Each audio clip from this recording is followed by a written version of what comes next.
মই এটাই কথা কম যে বিধানসভা নিৰ্বাচন যথেষ্ট পলম আছে। এই 1.5টা বছৰ যিমান পাৰো আমি ৰাইজৰ কাৰণে কাম কৰিব লাগে। গতিকে বাকি কোনে ক'ত মিটিং কৰিছে সেই দিশবিলাক মই চাব খোজা নাই আৰু তেনেকুৱা কথা বতৰাৰ পৰা মই নিজকে দূৰত ৰখাৰো চেষ্টা কৰিছো। আজিৰ দিনটোত কোনো বিধায়কে যোগদান নকৰে। নিৰ্বাচনৰ আগতে বিধানসভা নিৰ্বাচনৰ আগতে আমি যদি প্ৰয়োজন হয় কোনোবা বিজেপিত যোগদান কৰিলে আমি আদৰণি কৰিম, কিন্তু এইকেইটা দিন বহুত বেছি ৰাজনীতি কৰি থাকিব আমি খোজা নাই। কাৰণ এজন বিধায়কে যোগদান কৰা মানে এটা বাই ইলেকশ্যন 2 মাহ শেষ আৰু তাৰপিছত সময় কেইটা পাম।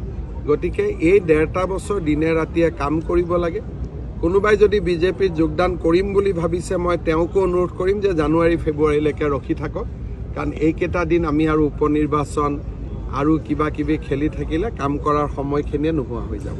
ডক্টৰ সম্পৰ্কত কিবা ক'ব নেকি?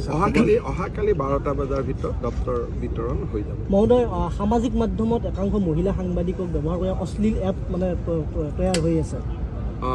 মই ডিজিপিক কৈ দিম, আপোনালোকে জনাব, একশ্যন লোৱা হ'ব। অগপ বা আমাৰ যিখিনি মিত্ৰ দল সেইখিনিৰ লগততো আমাৰ মিত্ৰতা ইউজুৱেলি নাভাঙেই, যেনেকৈ আছোঁ। কিন্তু পঞ্চায়ত নিৰ্বাচনত মিত্ৰতাটো স্থানীয় পৰ্যায়ত হ'ব, ৰাজ্যিক পৰ্যায়ত নহয়।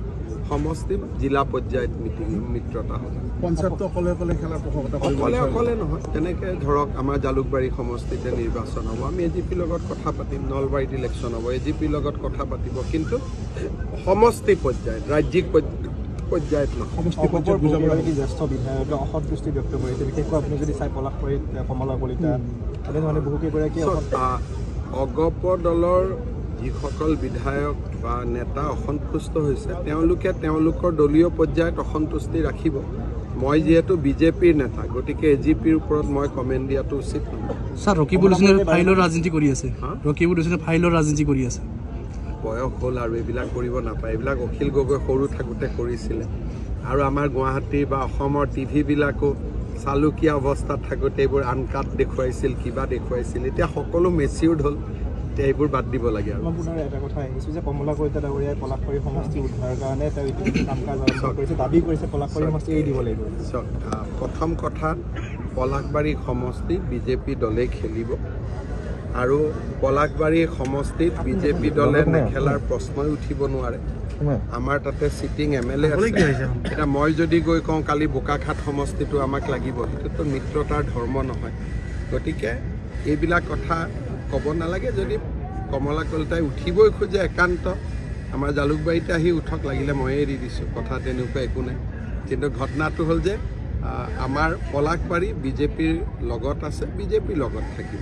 তেনেকৈ বোকাখাটো বিজেপিৰ লগত আছে, কলিয়াবৰো বোকাখাটো এজিপিৰ লগত আছে, কলিয়াবৰো এজিপিৰ লগত আছে। আমিতো সেইকেইটা নিবিচাৰোঁ। অগপই 46টা সমষ্টি বিচাৰিছে 26ত।